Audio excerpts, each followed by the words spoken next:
तो last video में हमने 25 क्वेश्चंस तक कंप्लीट किया था और आज हम लोग 25 से आगे के क्वेश्चंस कंप्लीट करने की कोशिश करेंगे। ठीक है, तो ज्यादा समय ना वेस्ट करते हुए शुरू करते हैं। क्वेश्चन नंबर 26 है, the amount of dust particles in the atmosphere is more in the sub tropical and the temperate areas rather then in the equator and the polar areas. Direct NCERT से उठाया हुआ statement है। अभी तक जितने भी geography question हमने देखे डायरेक्ट एनसीईआरटी से उठाया हुआ है। तो ये तो यार नॉर्मली हम लोग जानते ही है ना कि सब ट्रॉपिकल और टेम्परेट एरियाज में टेम्परेचर ज्यादा होता है। और जितने भी वर्ल्ड के आप मेजर डेजर्ट्स आप देखोगे वो टेम्परेट और सब ट्रॉपिकल एरियाज में, चाहे वो अपना थार डेजर्ट हो, चाहे वो मिडिल ईस्ट वाला डेजर्ट हो, सहारा डेजर्ट हो, सब सब ट्रॉपिकल और टेम्परेट एरियाज में। इक्वेटर इक्वेटर रीजन में तो बहुत ज्यादा बारिश होती है, पोलर रीजन में तो डेजर्ट मतलब वो हॉट डेजर्ट हो नहीं सकता। तो बहुत ही आसान स्टेटमेंट डायरेक्ट एनसीईआरटी से उठाया हुआ है। उसके बाद सब tropical and temperate areas have less dry winds. Less dry wind से क्या मतलब होता है? Wet winds. आप क्या कह रहे हो कि वहां डेजर्ट भी है और वहां वेट विंड्स भी है। वेट विंड्स है तो भाई बारिश करा देंगे ना। यही तो सबसे बड़ी समस्या है सब ट्रॉपिकल एरिया और टेम्परेट एरिया में कि वहां डेसिकेटिंग इफेक्ट होता है, मतलब हवाएं वहां गिरती हैं, तो उसकी वजह से क्लाउड फॉर्मेशन हो नहीं पाता, बारिश हो नहीं पाती है। इस वजह से वहां जो है डेजर्ट लाइक सिचुएशन होता है और dust particles desert like situation जहां रहेगा वहां डस्ट पार्टिकल ज्यादा रहेंगे। जहां वेट सिचुएशन होगा, जहां भी आप देखते होंगे कि जहां बहुत ज्यादा धूल होती है वहां अचानक से बारिश हो जाए तो डस्ट जो है वो सेटल डाउन कर जाता है। इसीलिए तो जो पॉल्यूशन कंट्रोल में दिल्ली वैली में मतलब आर्टिफिशियल रिंग कराने की बात हो रही है। तो बहुत ही आसान स्टेटमेंट है, बस आपको स्टेटमेंट टू आपको इंकरेक्ट करना था, आपका आंसर आ जाता। बताओ शिका।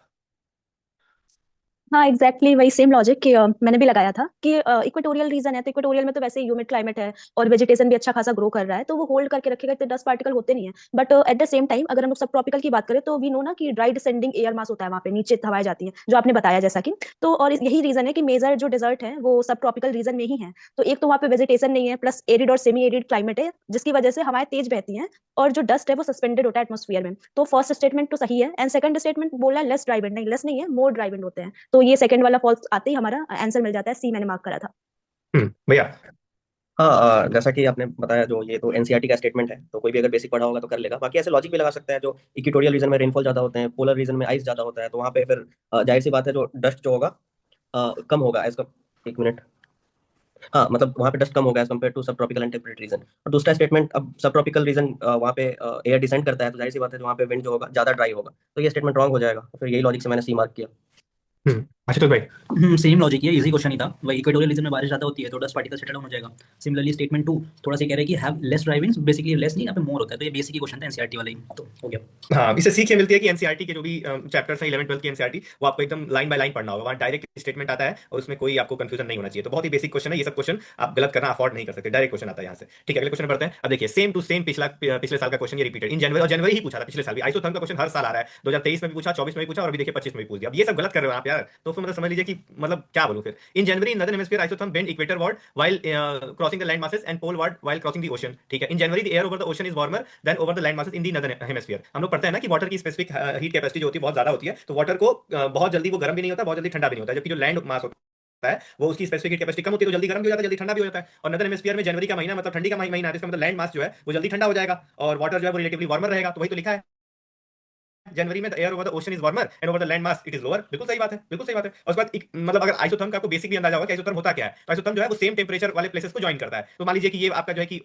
कॉन्टिनेंट है, ये अगल बगल आपका ओशन वाटर है। आप अगर ओशन ओशन से आप कॉन्टिनेंट की तरफ आ रहे हैं तो ओशन में क्या है कि ओशन रिलेटिवली वार्मर है, तो जब आप कॉन्टिनेंट की तरफ आएंगे तो कॉन्टिनेंट ठंडा है, या इसका टेंपरेचर मान लीजिए 20 डिग्री है और ये ठंडा है तो इसका मान लीजिए 25 डिग्री है। तो जब आप ओशन से क्या बोलते हैं कॉन्टिनेंट की तरफ आएंगे तो कॉन्टिनेंट जो है कॉन्टिनेंट थोड़ा सा ठंडा है, तो ठंडा मतलब 15 हो जाएगा ना, ठंडा ये 15 है। तो जब ये 15 की तरफ आएगा तो आइसोथर्म सेम टेंपरेचर वाले को ज्वाइन करता है। तो जब ये जैसे ही टच किया ये कॉन्टिनेंट, तो ये देखा कि यार यहाँ तो 15 है, तो ये सेम टेंपरेचर इसको चाहिए, तो ये ऊपर जाएगा कि नीचे जाएगा? ऊपर जाएगा तो और कम होगा, तो नीचे जाएगा तो क्या होगा? नीचे जाएगा तो मतलब इक्वेटर पर टेंपरेचर ज्यादा होता है तो ये बेंड कर जाएगा इधर नीचे। और यही तो लिखा है in the northern hemisphere the isotherm bend equator while crossing the land masses and pole. वही सेम चीज, जब आप कॉन्टिनेंट से लैंड मास की तरफ जाएंगे तो टेंपरेचर उसको ज्यादा मिलेगा, ओशन में टेंपरेचर ज्यादा उसको मिलेगा, तो वो जो है वो पोलवर्ड शिफ्ट कर जाएगा, क्योंकि उसको कम करना है, सेम सेम उस पर ज्वाइन करना है, सेम टेंपरेचर वाले प्लेसेस को ज्वाइन करना है। तो बहुत ही आसान क्वेश्चन था और ई एज इट इज एकदम सेम स्टेटमेंट 2024 के क्वेश्चन 24 के प्रीलिम्स में पूछा हुआ था। तो बहुत ही आसान क्वेश्चन, ये सब क्वेश्चन आप गलत करना अफोर्ड नहीं कर सकते, तो दोनों स्टेटमेंट सही हो जाएगा। बताओ बताओ शिका।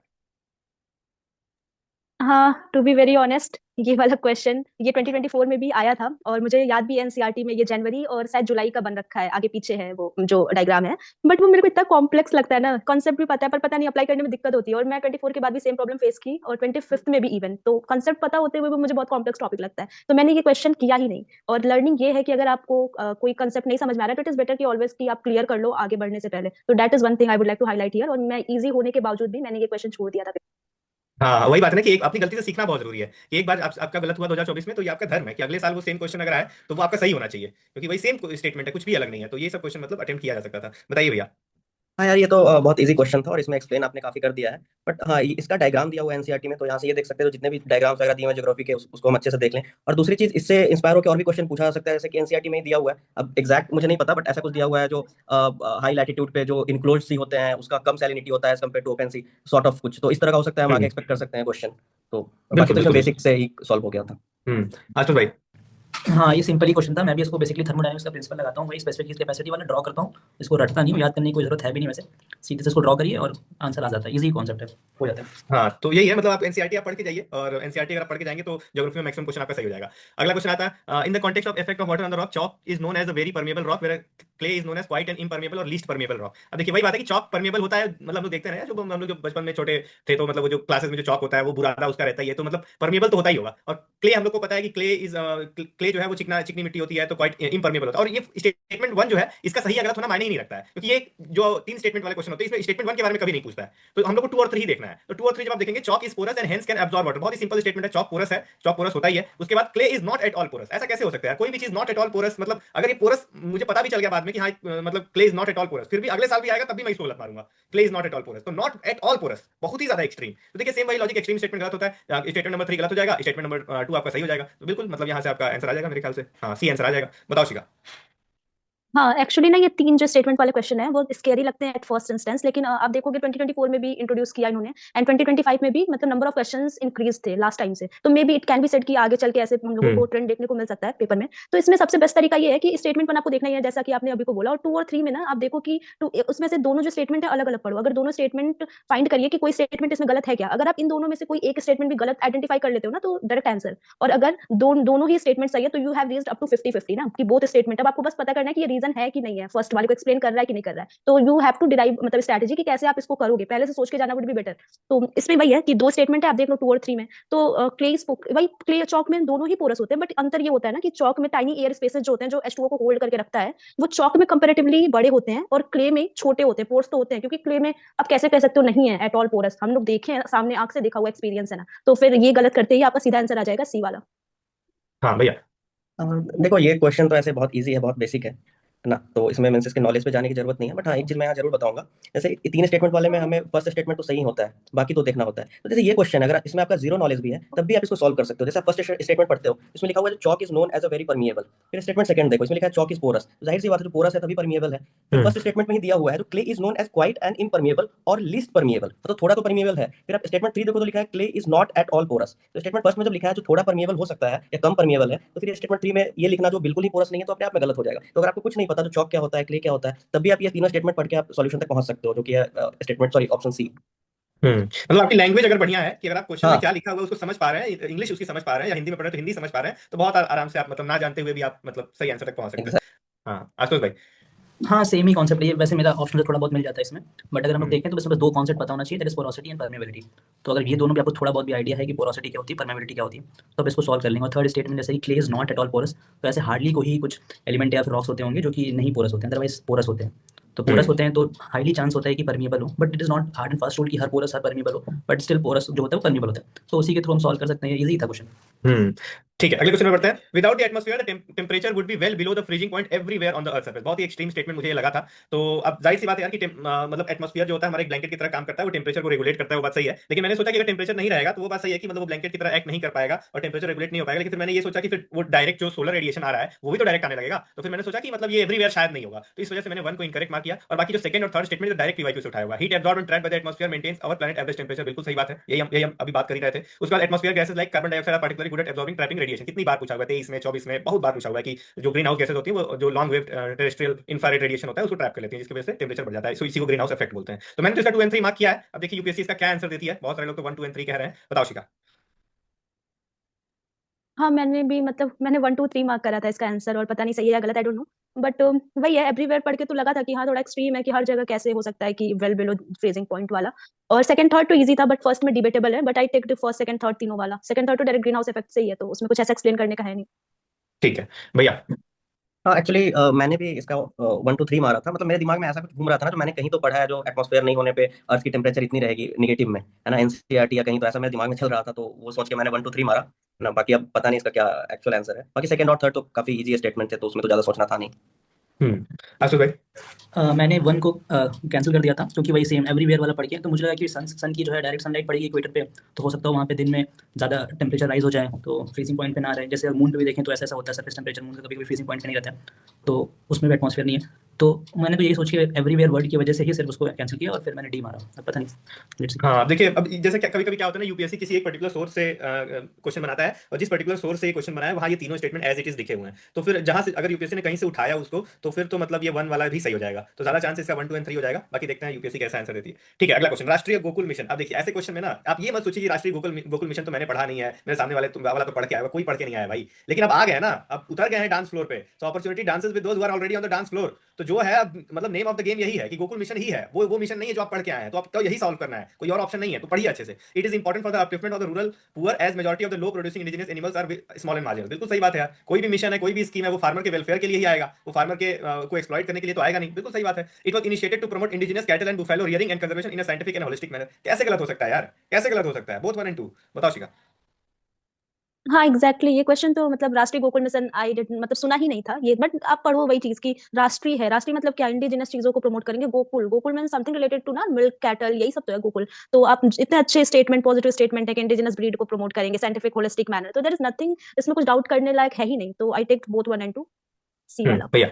अब मैंने भी इसके बारे में कुछ नहीं पढ़ा था, जीरो नॉलेज था, बट अगेन कई बार होता है ना, जब आप गवर्नमेंट के पॉलिसीज या ओरिएंटेशन वगैरह देखते हो तो उससे आपको एक आइडिया लग जाता है। तो जाहिर सी बात है, जैसे अभी इंडिजिनाइजेशन और इन सब चीज़ों पे ध्यान दिया जा रहा है, तो उससे मुझे तो ये लग गया सेकंड स्टेटमेंट सही है। और फर्स्ट स्टेटमेंट भी पढ़ के लगा जो स्मॉल मार्जिनल फार्मर्स, इन्हीं लोगों के पास ज़्यादातर ये सब रहता है, कैटल एंड ऑल, तो फिर इसी लॉजिक से मैंने बोथ 1 एंड 2 मार्क किया। भाई। सेम ही वही लॉजिक है, कुछ अलग नहीं भाई। गोकुल से मुझे थोड़ा पता था कि गोकुल मतलब बेसिकली एनिमल्स के लिए है, काऊ वगैरह के लिए था, तो और दोनों स्टेटमेंट काफी पॉजिटिव हैं और अच्छे से एक्सप्लेन है, तो वही बोथ 1 एंड 2। ठीक है, आसान क्वेश्चन था। अगले क्वेश्चन पे बढ़ते हैं। फिर वही 3 statement. Studies indicate that carbon dioxide from the cement industry account for more than 5% of the global carbon emission. अब देखिए वैसे तो स्टेटमेंट 1 का सही होना गलत होना उतना मैटर नहीं करता, लेकिन वही मोर देन समथिंग बोला है। एग्जैक्ट अगर 5% बोलता तो शायद मैं डाउट कर देता, जैसे वो 2023 में पूछा था कि इंडिया का शेयर ग्लोबल एक्सपोर्ट में 2 पॉइंट समथिंग है, तो वो एग्जैक्ट बोला है, तो वो गलत होने की प्रोबेबिलिटी ज्यादा है, लेकिन ये सही होने की प्रोबेबिलिटी ज्यादा है। Silica bearing clay is mixed with limestone while manufacturing cement. आपको सीमेंट मैन्युफैक्चरिंग का थोड़ा बहुत 11th क्लास के एनसीईआरटी वगैरह का थोड़ा साइंस बैकग्राउंड हो तो पता है कि सिलिका को लाइमस्टोन से मिक्स किया जाता है तभी जाके सीमेंट बनता है, तो बिल्कुल सही बात है। उसके बाद limestone is converted into lime during clinker production for cement manufacturing. अब लाइमस्टोन क्या होता है भाई, CaCO3 होता है ना, CaCO3, और लाइम क्या होता है, ये क्विक लाइम जो है CaO होता है, तो CaCO3 कैसे बना होगा CO, इसको जब रिएक्शन आप लिखेंगे तो CaCO3 CaO प्लस CO2 यानी CO2 एमिट हो जाएगा, और ये वही तो स्टेटमेंट दिया हुआ है, studies indicate that carbon dioxide emission from the cement industry. तो ये तो स्टेटमेंट 3 तो बिल्कुल सही एक्सप्लेन कर रहा है। स्टेटमेंट 2 भी मतलब एग्जैक्टली अब जब लाइमस्टोन बन रहा है, जब लाइमस्टोन को मिक्स किया जा रहा है सिलिका से सीमेंट बनाने के लिए, तो हो सकता है कि उसमें भी मैंने ज्यादा सोचा नहीं, ये वाला तीसरा तो एकदम क्लियर था कि इसमें CO2 एमिट हो जाएगा, लेकिन दूसरे वाले में मैंने बहुत ज्यादा सोचा नहीं। मैंने ये सोचा कि भाई सीमेंट मैन्युफैक्चर कर रहे हैं, हो सकता है कि रिएक्शन के फॉर्म में डायरेक्ट CO2 ना दिखता हो, लेकिन मैन्युफैक्चर कर रहे हैं सीमेंट, तो उसमें एनर्जी तो लगेगी ही, थोड़ा बहुत तो मतलब एनर्जी लगेगा, एनर्जी लगेगा तो मतलब गैसेस तो एमिट होंगी, CO2 तो एमिट होगा ही। तो मैंने तो 2 एंड 3 मतलब दूसरा तीसरा सही तो है, लेकिन एक्सप्लेनेशन की बात की जाए तो मैंने सोचा कि चलो मान लेते हैं, मतलब दोनों एक्सप्लेन करता है। अब देखते हैं यूपीएससी इसको भी कुछ लोग में मतलब डाउट कर रहे हैं कि क्या होगा क्या नहीं होगा। अब देखिए ये क्वेश्चन कठिन तो है, कठिन अगर इसका यूपीएससी आंसर देता है कि ओनली 1 एक्सप्लेन्स, तब तो भाई मतलब जाहिर सी बात है कि 3 स्टेटमेंट और भी एग्जाम का प्रेशर, उसमें भी एक्जैक्टली आपको पता करना है कि कौन सा एक्सप्लेन करता है, बहुत ज्यादा टफ हो जाता है यार। दुनिया कहने वाले कहने दीजिए कि नहीं नहीं फलाने 23 नवंबर के द हिंदू में आया था, मतलब ऐसे लोगों को फांसी लगा देना चाहिए भाई जो ये सब बातें कहते हैं। 23 नवंबर के आया था द हिंदू में, इंडियन एक्सप्रेस में, कोई पढ़ के नहीं जाता है ये सब, और पढ़ भी लोगे तो याद थोड़ी रहता है यार। और वो भी जब 3 स्टेटमेंट करके आएगा, 2 घंटे का टाइम रहता है, इतना लेंदी पेपर कोई नहीं कर पाएगा कुछ। तो उनकी छलावा में बताइए आप नॉर्मल स्टैटिक सब्जेक्ट अच्छे से तैयार करके जाइए, थोड़ा बहुत करंट अफेयर पढ़ के जाइए और कॉन्फिडेंट रहिए पेपर में। मैंने तो इसका ए मार्क किया है, बताओ शिखा। हाँ तो मतलब ये क्वेश्चन तो ऐसा था कि हाँ लाइमस्टोन के बारे में पता था कि ये मेजर और मिनरल मिनरल दोनों में ही क्लासिफाइड था, हालांकि अब चेंज हो गया अक्टूबर में शायद गवर्नमेंट पॉलिसी में। बट यही है कि ये रीजन है कि जब इसको इंडस्ट्री की तरह यूज करते हैं इंडस्ट्रियल वर्क में तो ये मेजर की तरह ट्रीट करते हैं, बट आप घर वर बनाओ तो ये माइनर मिनरल की तरह ट्रीट होता है। तो फर्स्ट स्टेटमेंट में तो सोचा नहीं है, सेकंड स्टेटमेंट की जहां तक बात है तो मैंने सोचा कि स्टेटमेंट तो देखिए दोनों सेकंड और थर्ड दोनों ही सही है और दोनों के बारे में हम लोग पढ़े ही होते हैं 11th 12th में। बट जहां तक बात है कि एक्सप्लेन कर रहा है कि नहीं कर रहा है, तो मैंने भी आप ही की तरह ज्यादा सोचा नहीं। और कार्बन डाइऑक्साइड की बात है, ग्लोबल का मतलब कार्बन एमिशन की, तो गैसेज ऐसी चीज है ना जिसमें बहुत ज्यादा आप सोच नहीं सकते हो, मतलब they are very independent kind of. तो मैं जब भी गैसेस के क्वेश्चन होते हैं ना तो थोड़ा ब्रॉड ही सोचती हूँ कि कहीं ना कहीं से तो निकल ही रहा होगा, ऐसे माइंडसेट से मैं क्वेश्चन को देखती हूँ। तो आई टेक ना कि दोनों ही एक्सप्लेन कर रहे हैं, ये मैंने लगाया था। भैया। यार मैंने ये क्वेश्चन छोड़ दिया था क्योंकि मुझे ये प्रोडक्शन प्रोसेस बिल्कुल भी समझ नहीं आया, तो मेरे मैं साथ सोचा भी भी होते यहाँ पे क्या? रिस्क लेना सही नहीं रहेगा, तो इस वजह से मैंने अच्छा ये क्वेश्चन स्किप कर दिया। Okay okay. भाई आप बताइए। ये क्वेश्चन मैंने किया तो था, बट वही रिस्क वाला की स्टाइल में ही किया, क्योंकि मुझे भी क्लिंकर ये समझ नहीं आ रहा क्लिंकर प्रोडक्शन है क्या, तो मुझे लग रहा था कि शायद ये स्टेटमेंट गलत हो। तो बेसिकली मैंने पहला स्टेटमेंट तो वही मोर देन 5% की वजह से सही कर दिया। दूसरे का आइडिया था कि लाइमस्टोन में मिलाया जाता है क्लेम, तो ये सही लगा। बट तीसरे में मैंने डाउट था, बट स्टिल मुझे लगा कि होगा कोई ऐसा प्रोडक्शन जिसमें कि होता होगा, तो ऑब्वियसली मैंने ए के साथ दिया, बट इसमें मैं श्योर नहीं था इस क्वेश्चन में। ठीक है, अब देखते हैं यूपीएससी क्या आंसर देता है। मुझे तो लग रहा है कि ए ही देना चाहिए, लेकिन अब देखते हैं। अब देखिए, अब अगला क्वेश्चन एट 28 सीओपी 28 के बारे में पूछ दिया। तो इन्वायरमेंट का जो करंट अफेयर वाला पार्ट है बहुत ही ज्यादा इंपॉर्टेंट है। अभी सीओपी 30 हुआ है बेलेम में, तो ये सब चीजें मतलब उसमें क्या साइन हुआ, क्या साइन नहीं हुआ, इंडिया ने क्या ज्वाइन किया, क्या नहीं ज्वाइन किया, क्या बाइंडिंग है, क्या नॉन बाइंडिंग, ये सब की क्लैरिटी होनी चाहिए यार। ये सब करंट अफेयर ऐसे हैं जो मतलब आपको तैयार करके जाना पड़ेगा। कोई एक छोटी सी स्पीशीज न्यूज में है, उसको तैयार भले आप छोड़ दीजिए, लेकिन ये सब आप छोड़ के मत जाइए। तो 20 India refrain from signing the declaration on climate change, ये तो मतलब असर्शन टाइप का हो गया ना, कि स्टेटमेंट वन मैटर ही नहीं करता, तो सही मान के चलेंगे। उसके बाद COP 20 declaration on climate and health is a binding declaration and if signed becomes mandatory to decarbonise the sector. मतलब एक ही स्टेटमेंट में कितने ज्यादा मतलब एक्सट्रीम बातें कर दिया है। बाइंडिंग डिक्लेरेशन, बहुत कम ऐसे डिक्लेरेशन होते हैं जो बाइंडिंग होते हैं, बहुत प्रोसेस से गुजरना पड़ता है तब जाके कोई चीज बाइंडिंग बनाई जाती है, और बाइंडिंग करने के बाद भी मैंडेटरी, ऐसे थोड़ी यार, मतलब बहुत कम चीजें हैं जो मैंडेटरी होती हैं। तो बिल्कुल गलत स्टेटमेंट है यार, आराम से इसको आप गलत ना करिए। उसके बाद if India's health sector is decarbonise the resilience of the health care system में बी कॉम्प्रोमाइज। अब आप ध्यान से अगर देखेंगे तो ऐसा लग रहा है कि स्टेटमेंट 3 जो है स्टेटमेंट 1 का ही मतलब आगे का पार्ट है, उसका एक्सटेंशन है एक तरह से। कहीं एक आर्टिकल लिखा होगा किसी एक्सपर्ट ने, उसमें बोला गया होगा कि हाँ सीओपी 28 में इंडिया ने ये साइन नहीं किया क्योंकि अगर साइन कर देगा तो हेल्थ सेक्टर का मतलब कॉम्प्रोमाइज हो जाएगा। बिल्कुल सही बात है, कहीं से उठाया हुआ है, बस उसको स्टेटमेंट 1 स्टेटमेंट 2 स्टेटमेंट 3 एक उसको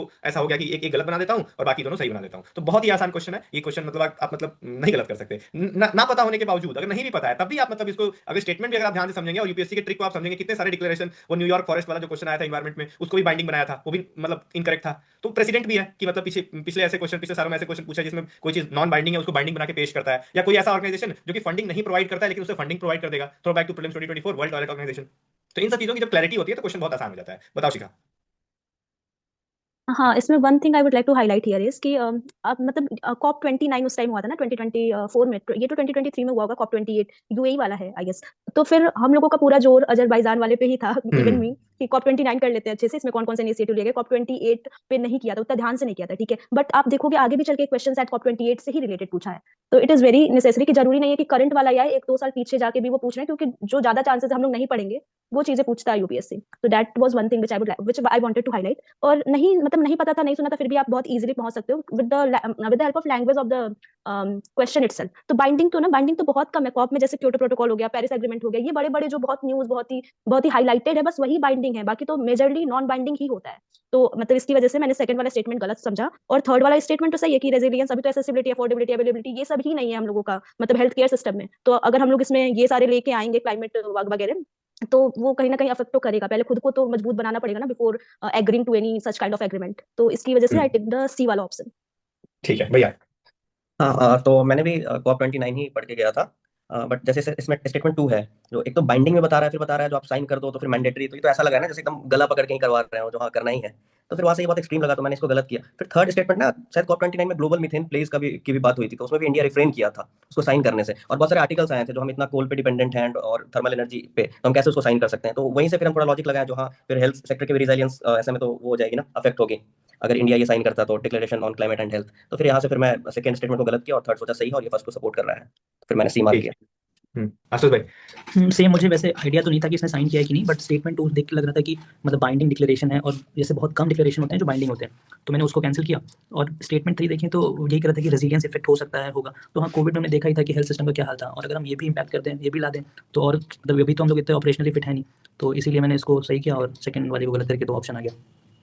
ठीक है, आसान क्वेश्चन था ये, कुछ मतलब सही हो सकता था। ठीक है, अगला फिर वही statement 1 2 3। Scientist suggest that there is a shift taking place in the earth rotation and axis. बिल्कुल सही बात है। क्लाइमेट चेंज जब आप टॉपिक पढ़ेंगे तो उसमें जो natural causes of climate change पढ़ेंगे तो उसमें ये सब चीजें हम लोग पढ़ते हैं कि हाँ रोटेशन भी मतलब चेंज हो रहा है, जिसकी वजह से क्लाइमेट चेंज में वो इंपैक्ट कर रहा है। तो बिल्कुल सही बात है, ये तो सही होगा। उसका solar flares and associated coronal mass injection bombarded the earth outer most atmosphere with ट्रेमेंडस amount of energy. कितनी बार सेम क्वेश्चन पूछा हुआ है, 2022 से क्वेश्चन उठा के देखिए, यही सोलर फ्लेयर की वजह से क्या क्या हो सकता है। तो बहुत सारी चीजें हो रही थी, बस उसकी वजह से क्या नहीं हो रहा था कि अर्थक्वेक नहीं आएगा, सुनामी से उसका कोई लेना देना नहीं है, क्योंकि ऊपर वो प्रोटेक्टिव शील्ड है ना मैग्नेटोस्फीयर का, कि जो भी सोलर फ्लेयर या कोरोनल मास इंजेक्शन आएगा तो वहां से मैग्नेटोस्फीयर से वो स्ट्राइक करेगा और वो पोल्स की तरफ रीडायरेक्ट कर दिया जाएगा। तो सेम रिकरिंग कॉन्सेप्ट से बार बार सवाल पूछता रहता है। पिछले साल मेंस में भी पूछा ऑरोरा ऑस्ट्रियोलिस, ऑरोरा बोरियोलिस करके, तो वही सेम चीज तो है, बस घुमा फिरा के वही अलग तरीके से बस पूछ रहा है। तो ये ठीक है, मतलब ये स्टेटमेंट तो सही है। उसके बाद as the earth polar ice melt the water tends to move towards the equator. बिल्कुल सही बात है यार, मतलब मेल्टिंग कहां हो रही है ज्यादा, मेल्टिंग जो है वो पोलर एरियाज में हो रही है ना। आर्कटिक एम्प्लीफिकेशन जैसे कीवर्ड्स हम लोग पढ़ते हैं कि पूरी दुनिया जो है अगर x डिग्री से गर्म हो रही है तो आर्कटिक जो है वो 2x या 4x से गर्म हो रहा है। तो जो वहां से मतलब वो पिघलेगा तो पिघल के वो इक्वेटर की तरफ ही आएगा ना, तो सही सी बात है। स्टेटमेंट 3 भी सही है। अब सवाल ये है कि ये जो है ये इंपैक्ट कर रहा है कि नहीं, इसकी वजह से रोटेशन इंपैक्ट हो रहा है कि नहीं। तो मतलब मैंने तो यार जनरली सोचा है, मतलब ये तो जाहिर सी बात है कि अर्थ आइस मेल्ट होगा, तो आइस मेल्ट की वजह से मतलब डिस्ट्रीब्यूशन ऑफ वाटर थोड़ा सा मतलब चेंज होगा पोल्स पे और इक्वेटर पे, तो उसकी वजह से मतलब इंपैक्ट पड़ सकता है। तो ये तो स्टेटमेंट 3 में कोई डाउट ही नहीं है। स्टेटमेंट 2 में भी मैंने तो बहुत ज्यादा मतलब दिमाग नहीं लगाया, मैंने सोचा कि कर ही देता होगा भाई, मतलब सोलर फ्लेयर आ रहा है, आउटर मोस्ट एटमॉस्फेयर को अगर वो इंपैक्ट कर रहा है, भले ही वो मतलब नीचे मतलब अर्थक्वेक्स वगैरह इंटरनल प्रोसेसेस को इंपैक्ट नहीं कर रहा है, लेकिन हो सकता है कि मतलब थोड़ा बहुत उसका योगदान हो रोटेशन को चेंज करने में। तो मैंने तो इसको वही, मैं बहुत ज्यादा मतलब उतनी जानकारी नहीं है मुझे, तो मैंने तो ये मारा है, लेकिन ज्यादातर लोग बता रहे हैं कि इसका आंसर यानी बी है, यानी केवल तीसरा वाला स्टेटमेंट एक्सप्लेन करता है। तो अब देखते हैं, बताओ शिखा। ये वाला क्वेश्चन मेरा गलत हुआ था और मैंने ऑप्शन सी टिक करा था।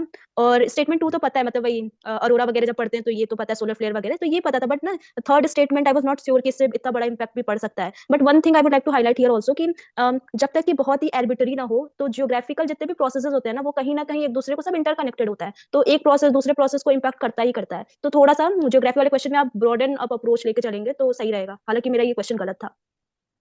ठीक है भैया।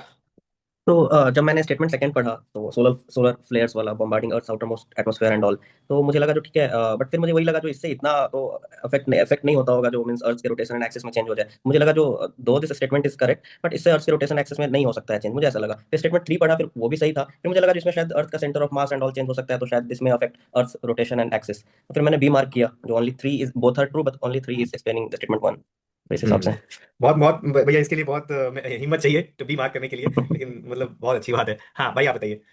हाँ, मेरा बेसिकली था कि मैंने ये जो ट्रिमेंडस अमाउंट ऑफ एनर्जी, जो ट्रिमेंडस वर्ड था ना, तो मैं इसकी वजह से थोड़ा कंफ्यूज हुआ। तो मुझे लगा कि हाँ होता है इम्पैक्ट, तो ऑब्वियसली होता है सरफेस पे, पर क्या इतना ट्रिमेंडस होता है अमाउंट ऑफ एनर्जी की, उसके लिए एक ऐसा वर्ड यूज़ किया है। तो मैंने सोचा कि ये थोड़ा वही यूपीएससी वाले स्टाइल वाला, तो मैंने इसको कैंसिल कर दिया। तो इसकी वजह से मेरा मतलब, और स्टेटमेंट 3 देखें तो सही था, तो मैं बेसिकली मैंने ऑप्शन सी को टिक कर दिया कि स्टेटमेंट 2 या 3 में से एक सही है, क्योंकि 3 तो सही लग रहा था।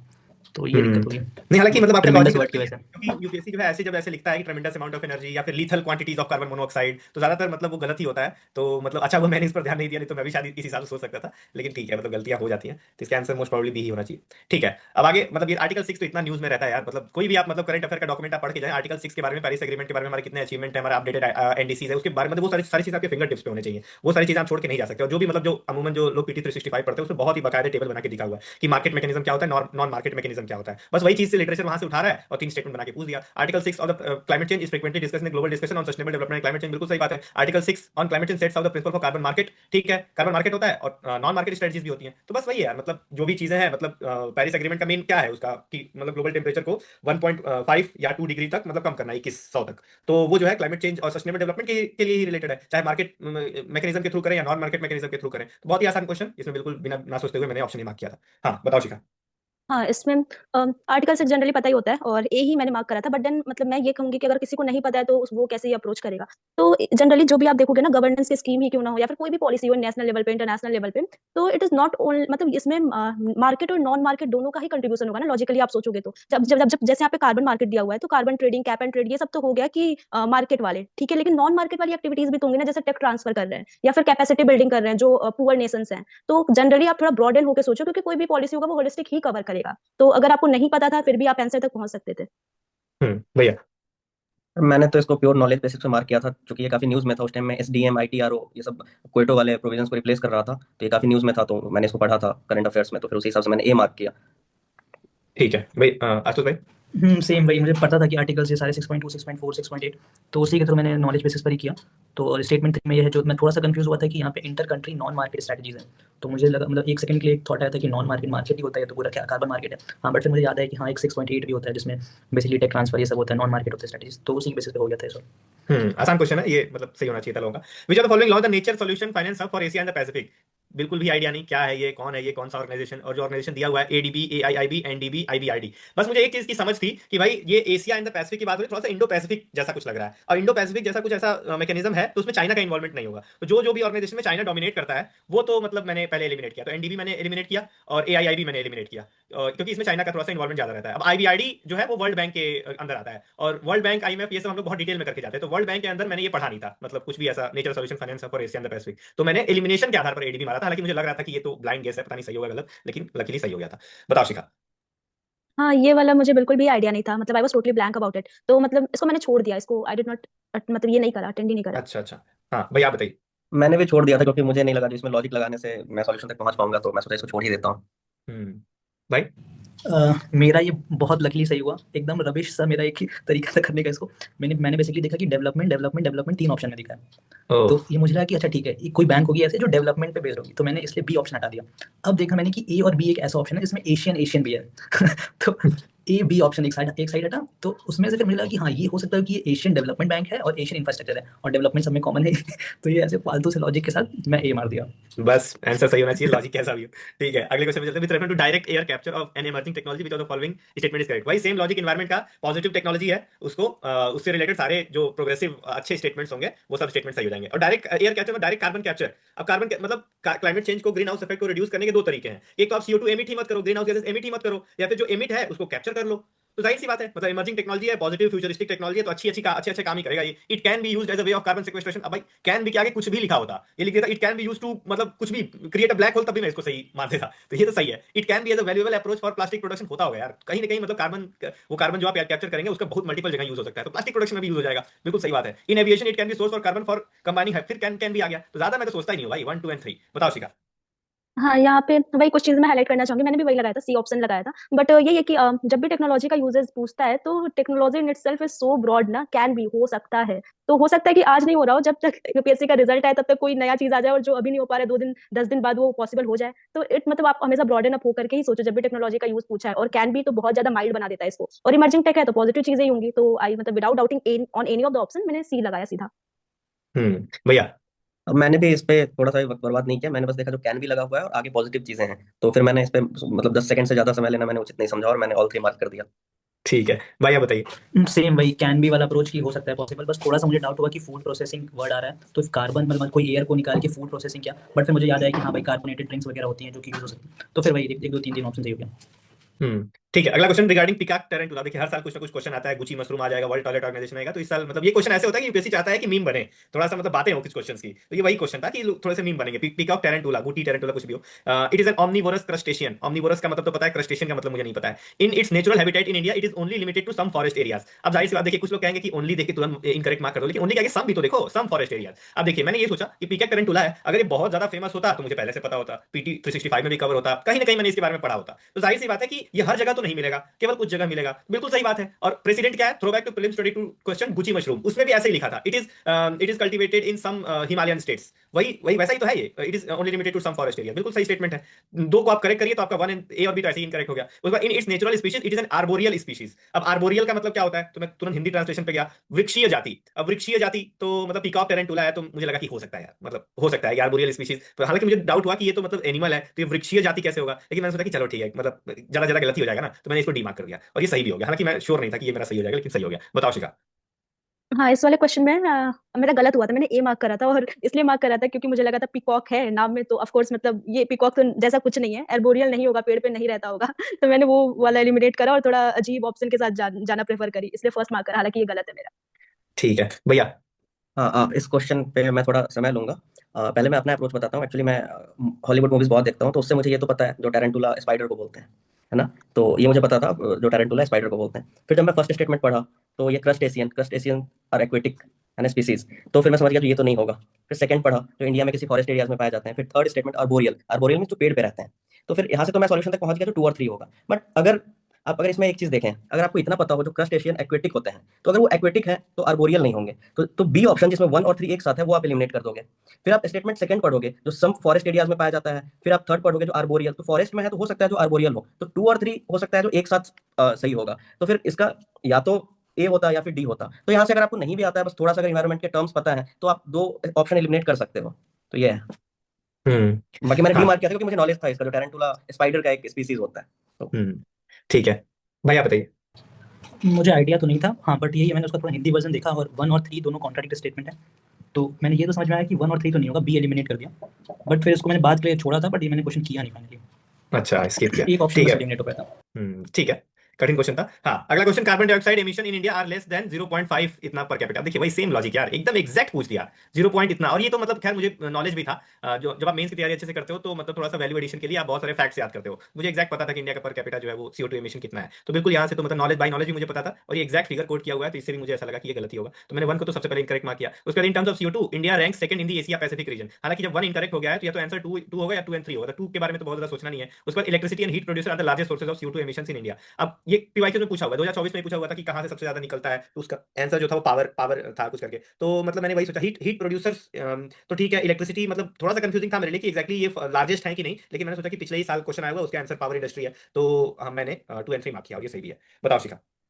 हाँ एग्जैक्टली वही सेम लॉजिक ही लगाया मैंने कि फर्स्ट वाला तो पता था कि 0.5 टन इज सो लेस और एग्जैक्ट डेटा दिया हुआ है तो गलत है। तो फर्स्ट एलिमिनेट करते ही आपके ऑप्शन ए और डी चले जाते हैं और बी और सी बचता है। और आप थर्ड वाला स्टेटमेंट पढ़ते हो तो आप आपने जैसे फोकस करा भी को कि यूपीएससी 2024 में भी पूछा है, तो वही चीज मेरे भी दिमाग में था कि हाँ इलेक्ट्रिसिटी से होता है सबसे ज्यादा, तो आई मार्क्ड सेकंड और थर्ड वाला ऑप्शन। ठीक है भैया।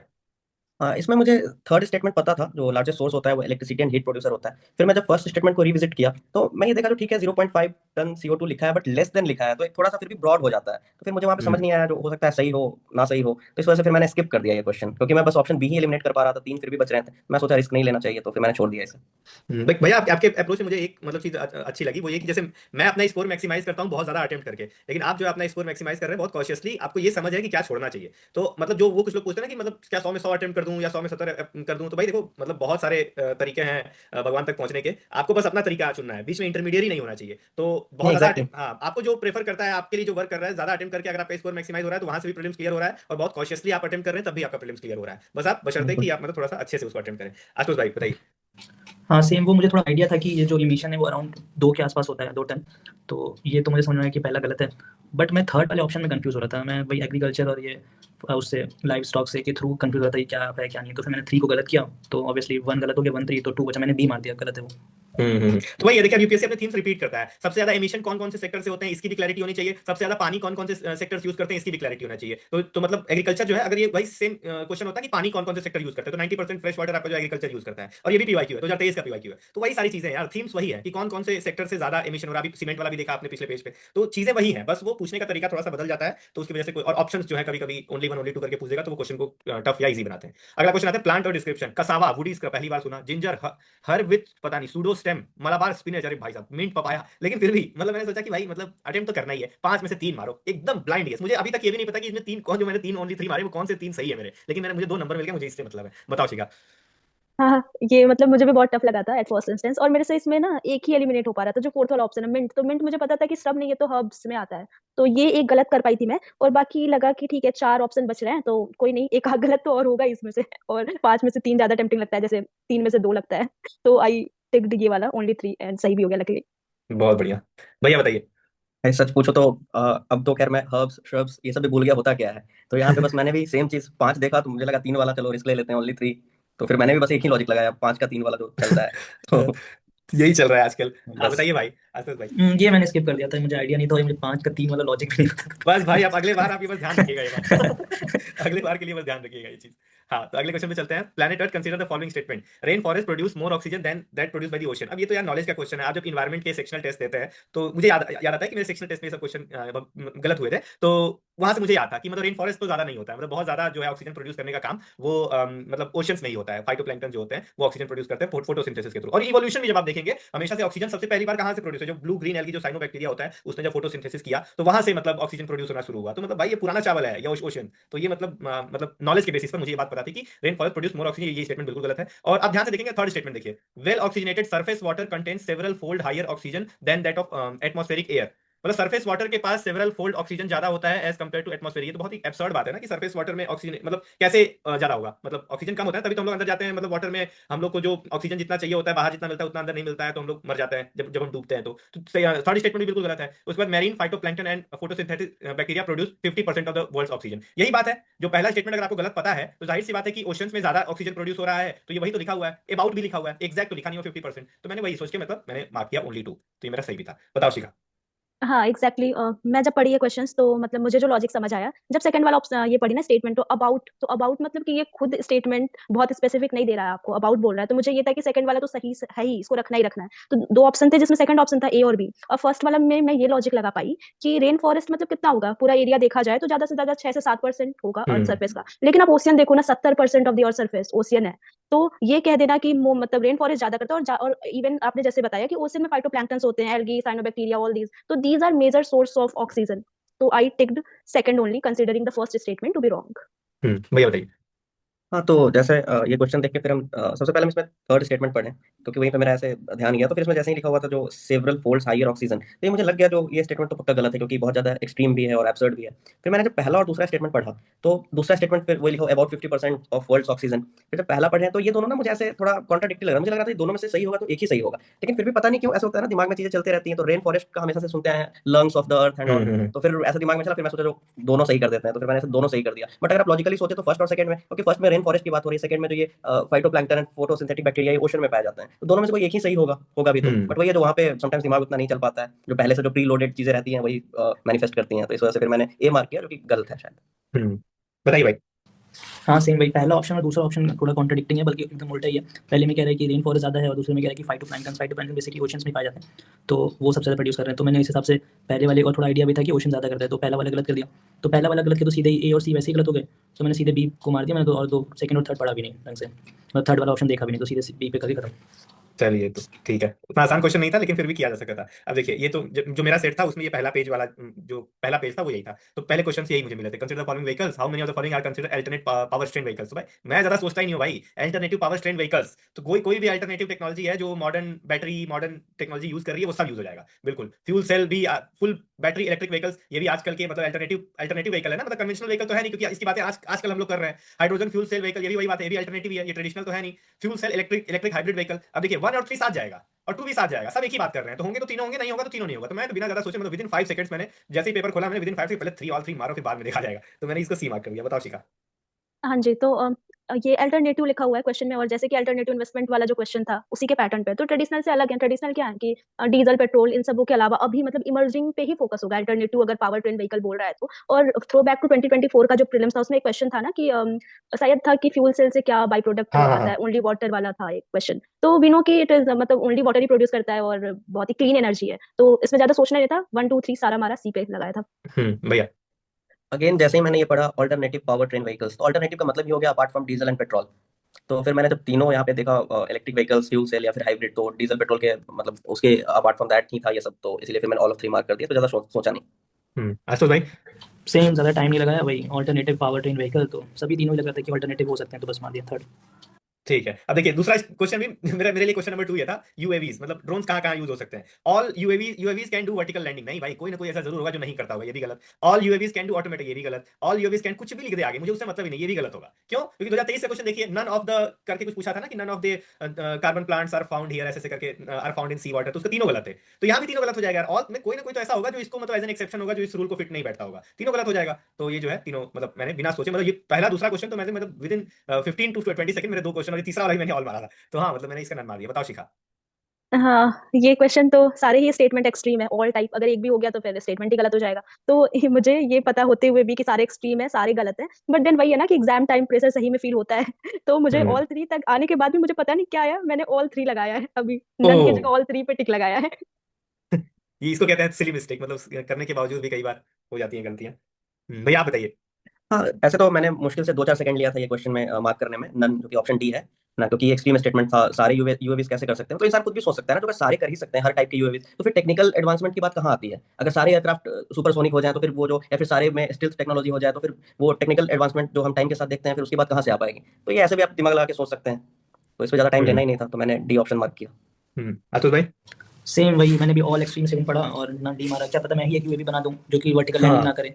तो सीधे ही मैंने डी कर दिया और सही। वही बात है ना, कई बार ऐसे क्वेश्चन में ज्यादा नॉलेज होना कई बार ज्यादा दिक्कत कर रहा है। जैसे मेरे एक भैया है, मतलब उनके साथ ही मतलब मेरा सेंटर सेम ही था, तो हम लोग बाहर निकलते हैं थोड़ा बहुत देखते हैं भैया इसका क्या है उसका क्या, तो भैया बताने कि अरे भाई साहब हमने पढ़ा, बहुत मतलब डिफेंस में बहुत मेरा इंटरेस्ट है, ये तीसरा वाला मुझे पता है, तीसरा वाला सही है। अरे भैया एक्सपीरियंस ओवर नॉलेज, आप देख लीजिएगा, अभी मैंने मिलाया नहीं है लेकिन आप बस शाम को देख लीजिएगा। तो शाम को उनका फोन आता है, हाँ यार सही कह रहे थे। तो यही दिक्कत होता है यार, ज्यादा नॉलेज मतलब कई बार मतलब आपको ज्ञानी बना देता है, लेकिन फिर एग्जाम नहीं निकलता है उससे। तो इलेक्ट्रिक व्हीकल्स के बारे में पूछ दिया, electric vehicle battery consider the following statement, how many the following make up the battery cathode. Cathode में क्या क्या हो सकता है, कोई आइडिया नहीं भाई, मैं उतना जानकार भी नहीं हूँ और ना तो मेरा मतलब बैकग्राउंड रहा है ऐसा कि मुझे एक्जैक्टली पता हो कैथोड में क्या क्या होता है। मैंने यहाँ भी ऑल फोर मारा, तो खैर ये गलत निकल गया मेरा, तो ठीक है यार गलती तो होगी। बताओ शिखा।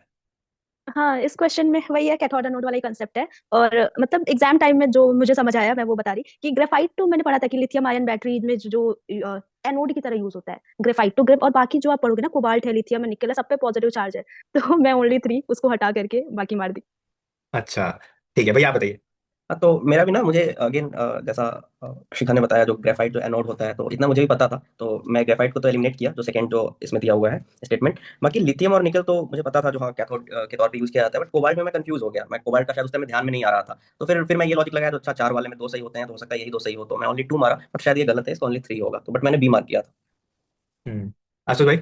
मैंने भी वही ऑल ऑफ द 4 कर दिया था, गलती है।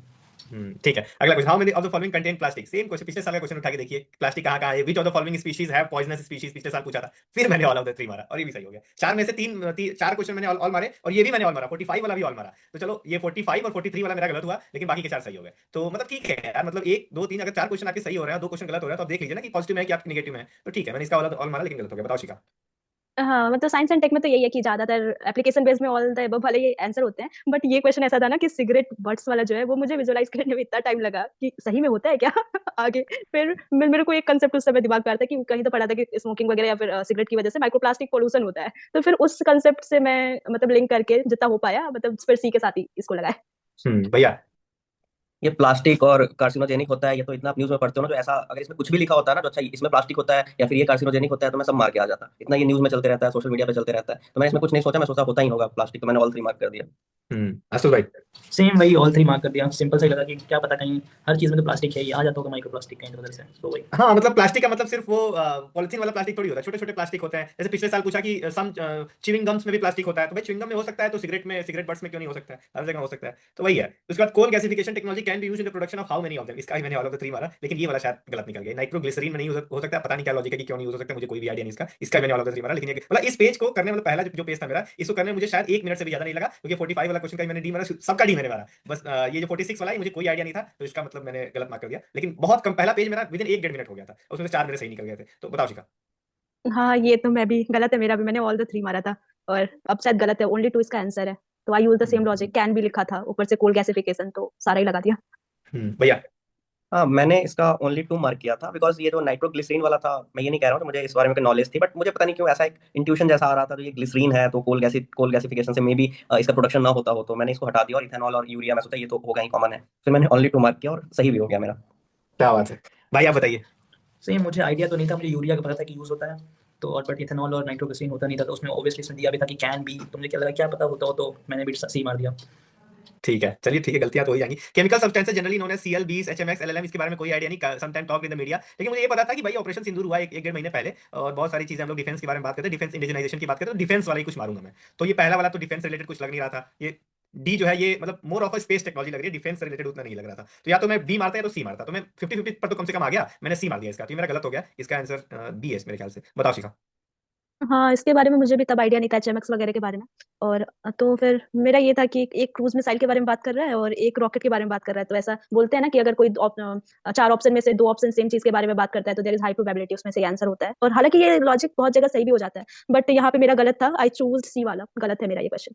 ठीक है भैया।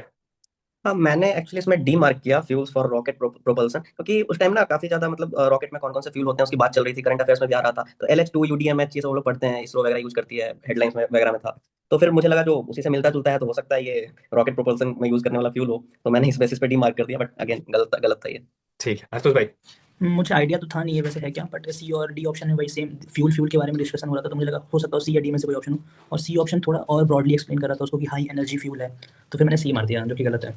ठीक है, अगला question. It is expected that Majorana chip, अब देखिए ये तो मतलब डायरेक्ट करंट अफेयर से आया है, कोई भी मैगजीन आप उठा लीजिए, इसमें जनवरी फरवरी में न्यूज में था ये मेजोराना चिप, जो कि माइक्रोसॉफ्ट प्रोड्यूस करता है। मेरे एक दोस्त भी है माइक्रोसॉफ्ट में काम करते हैं, वो इसी पर काम ही कर रहे हैं, तो बहुत बातें होती रहती है इसकी। तो बस यही सेकंड स्टेटमेंट को एलिमिनेट करना था अमेजोन। अब वही है ना, यूपीएससी कोई उसको पता चल गया ये कंपनी बना रही है, तो टैप उस क्या सेट करेगा, अमेजोन का मतलब कॉम्पिटिटर वो अमेजोन, माइक्रोसॉफ्ट का कॉम्पिटिटर वो अमेजोन बना के उसको रिप्लेस करेगा। तो बस यही, मैंने ज्यादा पढ़ा ही नहीं, 1 3 के बारे में उतना आइडिया। हालांकि ये पता है यार, deep learning is a subset of machine learning, ये तो पता होता है ना कि सबसे नीचे डीप लर्निंग होता है, फिर मशीन लर्निंग, फिर एआई होता है, ये तो पता ही होता है। तो ये पहला स्टेटमेंट, और दूसरा पहला स्टेटमेंट तो नॉर्मल ही है, it is expected that Majorana chip will enable quantum computing, वही कैन वाली बात है, तो कैन तो कर ही देगा। और दूसरा वाला तो मुझे आइडिया था, तो बहुत ही कम समय में ये मैंने सी मार्क कर दिया था इसका। बताओ शिखा।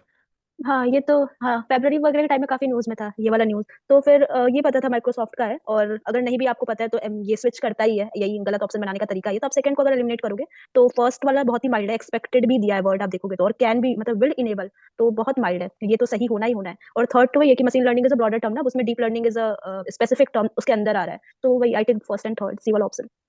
भैया। यार अगेन मैं करंट अफेयर्स पढ़ के गया था, तो मुझे पता था जो मेजोराना वन चिप जो है ये माइक्रोसॉफ्ट का है, तो मैंने सेकंड स्टेटमेंट एलिमिनेट किया और मैं सी ऑप्शन तक पहुंच गया, और इससे ज्यादा मैं इसमें कुछ दिमाग नहीं लगाया। ठीक है भाई, आप बताइए। सेम वही, मैं थोड़ा इसमें बट कंफ्यूज हो गया कि ये मुझे, मैं पढ़ के तो गया था कि अमेजोन चिप जो होती है वो माइक्रोसॉफ्ट की होती है, बट वहाँ पे फिर कंफ्यूज हो गया कि ये माइक्रोसॉफ्ट की है कि अमेजोन की है। तो वही फिर मुझे लगा कि हाँ भाई ये शायद अमेजोन की थी, मैं ही कंफ्यूज हो रहा हूँ माइक्रोसॉफ्ट के साथ, तो मैंने 1 2 3 मार दिया।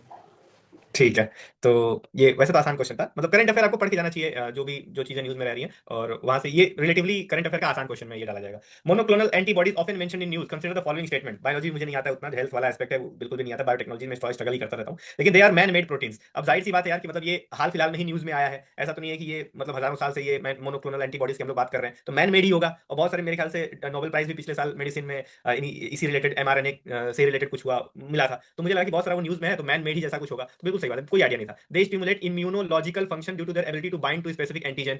अब जाहिर सी बात है कि एंटीबॉडी है, तो ये मतलब सही लग रहा है स्टेटमेंट कि कोई अच्छा ही काम करेगा। They are used in treating viral infection like that of Nipah virus, बिल्कुल सही बात है, बिना ज्यादा सोचते हुए मैंने मतलब डी मार्क किया, और ये सही भी है। बताओ शिखा। हाँ, ये ना ये क्वेश्चन हालांकि मुझे पता था, बट मैं इसको ना वर्ड एसोसिएशन से आपको करके बताऊंगी। मोनोक्लोनल एंटीबॉडीज है, तो क्लोन मतलब एक टर्म पढ़ते हैं ना बायो में, क्लोन मतलब क्या होता है कि एग्जैक्ट एक जैसा दिखने वाला। जब हम लोग किसी चीज का कॉपी क्रिएट करते हैं जो ओरिजिनल को पूरी तरीके से रिसेंबल करता है, तो उसको क्लोन बोलते हैं बायोलॉजिकल टर्म में। तो क्लोनल एंटीबॉडीज आप नहीं पता है कोई नहीं, बट आप सोचोगे तो ये नेचुरल एंटीबॉडी की तरह ही एक्ट करता है, और क्लोन है इसका मतलब क्या कि ये मैनमेड है, तो फर्स्ट वाला स्टेटमेंट सही हो जाता है। और बाकी चीज तो क्योंकि क्लोन है तो वो एक्जैक्टली जो उसका नेचुरल काउंटर पार्ट है उसकी तरह ही एक्ट करेगा, तो बाकी सेकंड एंड थर्ड जो हमारे ऑप्शन दिए हुए हैं, तो स्टेटमेंट दिए हुए हैं सॉरी, तो वो एंटीबॉडी के फंक्शन के बारे में ही दिए हुए हैं कि वो एंटीजन से जाके कंबाइन कर जाएगा, तो इसलिए फर्स्ट सेकंड थर्ड आपके सारे ही ऑप्शन सही है। भैया। हाँ, आई वाज टू से the same thing what Shikha mention. तो ऐसे तो मुझे पता था मोनोक्लोनल एंटीबॉडीज के बारे में, बट वही अगर आप वर्ड ब्रेक करोगे तो क्लोन है, तो क्लोन है तो हाईली लाइकली जो ये लैब में बनाया गया होगा, और लैब में बनाया गया होगा तो ये मैन मेड प्रोटीन है। इसके अलावा स्टेटमेंट सेकंड जो है ये तो मतलब सेल्फ एक्सप्लेनेटरी है ना। और स्टेटमेंट थ्री भी मुझे लगा जो सही है, वायरल इन्फेक्शन को ट्रीट करता है like that of Nipah virus, मुझे लगा ठीक है, काफी मॉडरेट टाइप का स्टेटमेंट है तो सही होगा, तो फिर मैंने ऑल थ्री मार्क किया ऑप्शन डी। भाई। सेम वही, मैंने इसका थोड़ा हिंदी वाला वर्जन देखा तो समझ में आया कि हाँ भाई ये क्लोन वही वाला क्लोन है। तो समझ में आया कि हाँ 1 और 2 तो सही हो रहा है उस हिसाब से। 3 में मुझे डाउट था कि पता नहीं करता है कि नहीं, बट निपा वगैरह उस समय काफ़ी चर्चा में था, तो मुझे लगा कि हाँ करता होगा, तो मैंने डी मार दिया। ठीक है, अगला क्वेश्चन में चलते हैं। क्वेश्चन नंबर 4 है, no virus can survive in the ocean water. ऐसा कभी हो ही नहीं सकता यार, कोई ना कोई वायरस जरूर होगा जो सर्वाइव कर जाएगा। वायरस को बस ये होता है कि उसको लिविंग होस्ट चाहिए होता है, होस्ट जो होता है वो डेड नहीं होना चाहिए बस। और एक जो स्टेटमेंट विभाग में पूछा हुआ है कि it can not survive in an artificial medium, artificial medium में बस वो सर्वाइव नहीं कर सकता, बाकी कहीं भी सर्वाइव कर जाएगा, तो वन भी गलत। No virus can infect bacteria, हम लोग पढ़ते हैं थोड़ा बहुत, मतलब आता है मुझे, तो उसमें बैक्टीरियोफेज हम लोग पढ़ते हैं ना, तो उसमें वही होता ही है कि वायरसेस दैट इन्फेक्ट बैक्टीरिया, तो ये भी गलत हो गया। No virus can change the cellular transcriptional activity in the host, अब too much biology for me, तो ये भी गलत ही लग रहा है कि नो वायर कोई ना कोई ऐसा एक्सेप्शन जरूर होगा, तो भाई मतलब फिर इसका भी ऑल इनकरेक्ट मार्क कर दिया। बताओ शिखा। हाँ, इसका ना दोनों तरीके से आप पा सकते हो। पहली बात तो नो नो नो लिखा है तो इतना एक्सट्रीम तो कुछ होता ही नहीं है, और इतना वायरस तो इतने सारे तरह के वायरस हैं और इतना डाइवर्सिटी है, तो ये तो नन पे ही जाएगा। बट देन अगर आप नॉलेज की बेसिस पे करोगे तो ये जैसा कि फर्स्ट सेकंड तो आप ऑलरेडी एक्सप्लेन कर दिए, थर्ड वाले पे मैं थोड़ा फोकस करना चाहूंगी। तो no virus change the cellular transcriptional activity in host cell, तो अगर कोई भी ना जेनेटिक बोल रही जीन्स वगैरह आप पढ़ोगे, रेप्लिकेशन, वो जो सेंट्रल डोगमा होता है कि डीएनए से आरएनए बना, आरएनए से प्रोटीन बना, तो उसमें हम लोग एचआईवी वायरस के बारे में पढ़ते हैं कि कैसे वो जो होस्ट सेल में जा करके फिर उनका मैकेनिज्म यूज करके रेप्लिकेट करते हैं। ठीक है, वो रिवर्स ट्रांसक्रिप्टेज करके एक है, उतना डिटेल में जाने की जरूरत नहीं है, बट अगर आपको थोड़ा सा भी पता है तो आपको थर्ड वाले स्टेटमेंट भी पता है कि वो कैसे चेंज करता है, और बाकी आपने फर्स्ट सेकंड तो एक्सप्लेन ही कर दिया, तो ये बाय नॉलेज भी आप कर सकते हो। ठीक है भैया। अगेन यार 2 4 सेकंड से ज्यादा मैंने नहीं लिया इस क्वेश्चन पे, नन मार्क कर दिया वो एक्सट्रीम स्टेटमेंट देख के। बस यही चाहिए आज तो भाई। सेम वही, नो की वजह से मैंने भी सारा मार्क कर दिया। इतने बिलियंस ऑफ वायरस यहाँ आते तो पता ही नहीं है, तो आंसर तो छोड़ दो।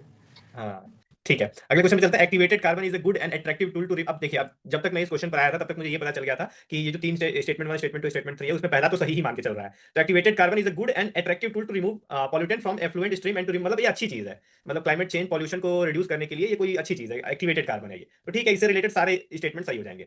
Activated carbon exhibits a large surface area and a strong potential for absorbing heavy metals, बिल्कुल सही बात है, अच्छी चीज है, इससे रिलेटेड सारी अच्छी चीजें सही हो जाएंगी। उसके बाद activated carbon can be easily synthesised from environment waste with high carbon content, बिल्कुल सही बात है, इसको अच्छे से सिंथेसाइज कर देंगे तो वेस्ट जो है, वेस्ट का जो एमिशन, वेस्ट से रिलेटेड जो एमिशन होता है वो रिड्यूस हो जाएगा, तो वही सारी चीजें तो है, मतलब स्टेटमेंट 2 भी सही, स्टेटमेंट 3 भी सही, और जब ये चीज काम करेगा तो जाहिर सी बात है ये अट्रैक्टिव टूल हो जाएगा टू रिमूव पॉल्यूटेंट्स, तो मैंने तो ये मार्क किया इसका। हालांकि इसमें थोड़े से मतलब डिफरिंग आंसर कीज आ रहे हैं, कुछ लोग बी भी बता रहे हैं, लेकिन मुझे तो लगता है यही देना चाहिए यूपीएससी को। तो बताओ शिखा। हाँ, ये ना एक्चुअली जो तीन स्टेटमेंट वाले क्वेश्चन आए थे 2025 प्रीलिम्स में, तो मेरे लिए थोड़ा सा मुझे देख के थोड़ा स्केरी लग रहे थे, और जैसा कि आप बोल रहे हो कि आप यहाँ तक आते आते तो डिकोड कर लिए थे कि स्टेटमेंट 1 सही है, तो डेट वाज थोड़ा नया लगा मुझे। बट देन अगेन भाई वर्ड ब्रेकडाउन से आप कर सकते हैं, एक्टिवेटेड कार्बन क्या एक्टिवेट कर रहा है, उसका वर्क एक्टिवेट कर रहा है, पॉजिटिव चीज है, तो मेरा गलत है, बट आप अच्छे से करोगे तो आंसर आ जाएगा, ए हो जाएगा। भैया। हाँ तो पहले तो मैंने वही लॉजिक लगाया, तो तीनों जो स्टेटमेंट्स हैं वो पॉजिटिव स्टेटमेंट्स हैं, तो इससे तो मुझे ये पता चल गया जो स्टेटमेंट 2 और स्टेटमेंट 3 सही है। फिर मैंने ये देखा जो स्टेटमेंट 2 में लिखा हुआ है जो हेवी मेटल्स को एब्जॉर्ब कर रहा है, फिर स्टेटमेंट 3 में लिखा हुआ है जो ये इन्वायरमेंट वेस्ट को से सिंथेसाइज होकर बन रहा है। तो फिर जाहिर सी बात है ना, अगर ये दोनों चीज हो रहा है तो इससे तो फिर हमारा पॉल्यूशन भी कम होगा, इसके अलावा जो कंटामिनेंट्स हैं वो भी कम होंगे। तो फिर मुझे लगा जो ये दोनों जो स्टेटमेंट है वो स्टेटमेंट उनको सपोर्ट भी कर रहा है, तो फिर मैंने ए मार्क किया। भाई आप बताइए। मैंने भी इसका यही ऑप्शन मार्क किया है और मैंने देखा कि ऑप्शन सेकंड में देखिए लार्ज सरफेस एरिया करके दिया हुआ है, तो मैंने सोचा कि सरफेस एरिया ज़्यादा है तो हाँ भाई एब्जॉर्ब कर सकता होगा ज़्यादा सरफेस एरिया, तो ज़्यादा एब्जॉर्प्शन होता होगा, तो उसकी वजह से मैंने सेकंड को टिक मारा। और जो थर्ड स्टेटमेंट है activated carbon can be easily synthesised, तो हाँ मतलब टेक्नोलॉजीज बढ़ गई होंगी, कुछ भी हो सकता है, तो सिंथेसाइज हो सकता है, तो मैंने 2 और 3 को सही मारा और ऑब्वियसली 1 वाला तो सही रहता है, तो ए हो गया। ठीक है, ये सही होना चाहिए। अगले क्वेश्चन पे चलते हैं। Reference to Indian polity consider, अब देखिए पॉलिटी आ गया, पॉलिटी में तो कोई एक भी क्वेश्चन गलत होना मतलब अच्छी बात नहीं है, पॉलिटी में तो लगभग 90% आपका स्ट्राइक रेट होना चाहिए। तो इंडियन पॉलिटी के बारे में, ordinance can amend any central act, बिल्कुल सही बात है, कोई भी सेंट्रल एक्ट को अमेंड कर सकता है, बिल्कुल सही बात है। Ordinance can abridge a fundamental right, बिल्कुल गलत, आर्टिकल 13 का जाके लैंग्वेज पढ़िए, फंडामेंटल राइट को ऑर्डिनेंस मतलब फंडामेंटल राइट जो है वो एब्रिज नहीं हो सकते, ये बिल्कुल सही बात है। Ordinance can come into effect from a back date, बिल्कुल सही बात है। मान लीजिए कोई सिविल, जो सिविल लॉ है वो रेट्रोस्पेक्टिवली तो अप्लाई हो ही जाता है, क्रिमिनल लॉ बस नहीं होता है, तो जाहिर सी बात है यार, थर्ड भी सही। और जरूरत क्या है थर्ड पढ़ने को, सेकंड वाला आपको पता है कि उसको एब्रिज करने के लिए मतलब अमेंड करना पड़ेगा कॉन्स्टिट्यूशन, और ऑर्डिनेंस की मदद से आप कॉन्स्टिट्यूशन अमेंड नहीं कर सकते, तो बस टू को इनकरेक्ट करिए, ऑप्शन आ गया सी। बताओ शिखा। हाँ, ये वाले क्वेश्चन से तो मेरा नॉस्टैल्जिया जुड़ा हुआ है, क्योंकि मुझे याद है प्रीलिम्स के सुबह सुबह आई जस्ट ओपन लक्ष्मीकांत वाला बुक और सीधा यही पेज खुला ऑर्डिनेंस वाला, ओह, और रिवाइज हो गया, और फिर वो पेपर में देखा तो बहुत खुशी हुई। तो ऑर्डिनेंस पे यही है ना, बहुत बेसिक क्वेश्चन है ये तो, खैर कि क्या नहीं कर सकता है, तो ordinance can do maximum of thing, मतलब अमेंड कर सकता है इंक्लूडिंग टैक्स ऑल्सो, रेट्रोस्पेक्टिवली भी लग सकता है, बट क्या नहीं कर सकता है, कॉन्स्टिट्यूशनल अमेंडमेंट एक्ट नहीं ला सकते, फंडामेंटल राइट वायलेट नहीं कर सकता है, तो सेकंड आप हटाओ, सीधा सीधा आंसर आ जाएगा फर्स्ट एंड थर्ड। भैया। अगेन ये बहुत बेसिक क्वेश्चन था, मैंने जब स्टेटमेंट सेकंड पढ़ा तो an ordinance can abridge a fundamental right, तो जाहिर सी बात है जो it can't abridge a fundamental right, तो यहीं से एलिमिनेशन से आंसर आ गया। लेकिन हाँ, अगर इसमें उस तरह का ऑप्शन रहता ओनली वन ओनली टू, तो फिर फर्स्ट स्टेटमेंट में मे भी बहुत लोग ये एनी वाले ट्रैप में फंस सकते थे, लेकिन इसमें यूपीएससी ने ऑप्शन ही इजी कर दिया, तो इजीली फिर आप सी ऑप्शन तक पहुंच सकते हैं। आशुष भाई। सेम वही, मैंने सीधे सेकंड ऑप्शन पढ़ा, गलत था, एलिमिनेट किया और सी वाले ऑप्शन पे आ गया। अब वही ऑप्शन जो होते हैं वो क्वेश्चन को टफ या इजी बनाते हैं, और ये 52 नंबर का क्वेश्चन आपको बता देगा। तो मतलब अगर वही इसमें 52 वाले में अगर ऐसे 51 की तरफ पूछता तो शायद ये आसान क्वेश्चन रहता, लेकिन अब ये टफ बन गया है। Arunachal Pradesh capital is named after a fort, बिल्कुल मतलब ईटानगर है, और ईटा मतलब मुझे पता तो नहीं था, लेकिन ईटा है तो फोर्ट जैसा ही कुछ लग रहा है, ईट से ही तो फोर्ट बनता है। And the state has to national, हाँ ये चीज मुझे पता था, तो ये फर्स्ट स्टेटमेंट के बारे में मुझे जानकारी थी। और Nagaland state came into on the basis of constitution amendment act, ये मैंने अलग से नहीं पढ़ा। सिक्किम का दुनिया जानती है भाई 36 अमेंडमेंट, नागालैंड के बारे में मतलब उतनी जानकारी नहीं थी मुझे, हालांकि इस पे मतलब बहुत डाउट भी है, कुछ लोग कह रहे हैं 13th अमेंडमेंट से हुआ था, कुछ लोग कह रहे हैं नहीं एक अलग सेपरेट एक्ट भी बना था तो उस एक्ट की वजह से हुआ था। तो देखते हैं यूपीएससी क्या, तो मैंने तो इसको गलत मार्क किया। त्रिपुरा के बारे में कोई आइडिया नहीं, बिल्कुल भी आइडिया नहीं कि पार्ट सी में था कि पार्ट डी में था, और हाँ ये पता था कि बाद में चल के ये फुल फ्लेज स्टेट बन गया था, बस इतना चीज पता था। तो मैंने, और ओनली टू थोड़ा सा टेम्पटिंग लगता है मुझे, मतलब फेवरेट है मेरा, तो मैंने तो ओनली टू मार्क किया इसका। अब देखते हैं यूपीएससी क्या आंसर देता है। बताओ शिखा। हाँ, ये वाला क्वेश्चन तो मतलब अरुणाचल प्रदेश वाला पता था, फर्स्ट वाला कि माउलिंग है, नाम दफा है, ठीक है। नागालैंड भी मैं 13 कॉन्स्टिट्यूशनल अमेंडमेंट एक्ट ही मुझे पता है, आप बता रहे हैं कि शायद ये डाउटफुल है, अभी मुझे पता चला, तो मैं ये अच्छा। सोच के मानी कि ये भी सही है। और त्रिपुरा वाला भी मुझे सही इसका मुझे ना थोड़ा कम आइडिया था, फर्स्ट सेकंड को लेके मैं श्योर थी, थर्ड वाले को मुझे नहीं उतना पता था कि पहला जो पार्ट दिया हुआ है, तो बहुत ही डरते डरते ओनली टू मारू, ऑल द थ्री मारू, और ऑल द थ्री मारा। अच्छा भैया। तो जब मैंने इसमें पहला स्टेटमेंट पढ़ा तो अगेन जो लॉजिक कृपा आपने लगाया जो ये कैपिटल ईटानगर, तो मुझे वैसे ही लगा जो ईटा तो मे भी कुछ फोर्ट से रिलेटेड हो, बाकी 2 नेशनल पार्क्स हैं ये तो पता है। फिर सेकंड स्टेटमेंट भी मुझे सही लगा, वो जो अमेंडमेंट मुझे ऐसा पढ़ा था मैंने, जो अमेंडमेंट सही, कॉन्स्टिट्यूशनल अमेंडमेंट एक्ट सही बना है। फिर थर्ड स्टेटमेंट जब मैंने पढ़ा तो इसमें इतना सारा फैक्ट्स था, तो मुझे ऐसा लगा जो हो सकता है ये स्टेटमेंट गलत हो, मतलब इसके बारे में कुछ पता नहीं था, बट अगेन बहुत ज्यादा फैक्ट्स था तो मुझे लगा शायद गलत हो, तो मैंने ओनली 2 मार्क किया इसमें। आशुष भाई। एग्जैक्टली वही, मतलब मुझे ये भी आइडिया था कि सेकंड नेशनल 2 नेशनल पार्क हैं अरुणाचल प्रदेश में, ये फोर्ट का तो आइडिया नहीं था। और नागालैंड वाला भी मैंने गलत मारा था। और जो त्रिपुरा वाला था, तो त्रिपुरा में मुझे पता था कि ये शायद पार्ट सी का ही पार्ट है, हल्का हल्का याद आ रहा था मेरे नोट्स में से, तो मुझे लगा कि हाँ ठीक है, तो ये मतलब 1 और 3 को मुझे लगा कि ये सही होना चाहिए, तो फिर मैंने ओनली 2 के साथ में भी गया।